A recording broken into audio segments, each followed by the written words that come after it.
Kedua, menggali data dan informasi yang berkaitan dengan tokoh dari berbagai sumber. Yang ketiga, memilah dan memilih data dan informasi yang diperlukan.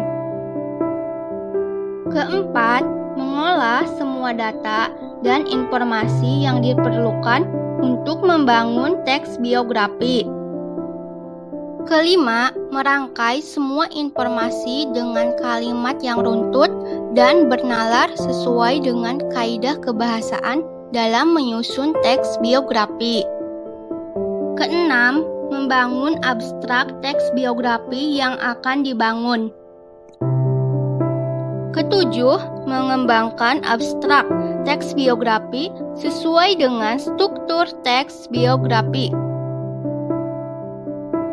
Dalam biografi dijelaskan secara lengkap kehidupan seorang tokoh sejak kecil sampai tua, bahkan sampai meninggal dunia. Semua jasa, karya, dan segala hal yang dihasilkan atau dilakukan oleh seorang tokoh dijelaskan juga. Teks biografi juga mempunyai fungsi. Apakah kalian tahu fungsi teks biografi apa saja?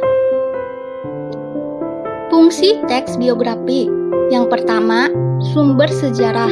Berperan sebagai sumber informasi dan catatan sejarah pada masa lampau, pada pengalaman tokoh. Kedua, sumber informasi dan inspirasi. Sumber informasi tentang kondisi interaksi sosial di masa lampau dan sumber motivasi yang positif sesuai yang dialami tokoh. Ketiga, sumber kontemplasi. Bentuk narasi yang ditulis dalam bentuk teks biografi akhirnya mampu mengirimkan pesan bagi orang banyak dari pengalaman tokoh. Teks biografi juga mempunyai pola penyajian. Nah, apakah kalian tahu pola penyajian teks biografi? Pola penyajian teks biografi.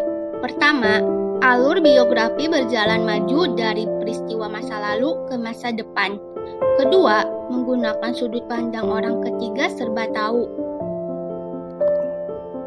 Ketiga, gaya penceritaan dilakukan dengan cara deskriptif naratif atau gabungan antara deskriptif naratif dan dialog. Keempat, menceritakan identitas pribadi, pekerjaan, pendidikan, pengalaman, dan prestasi yang dicapai.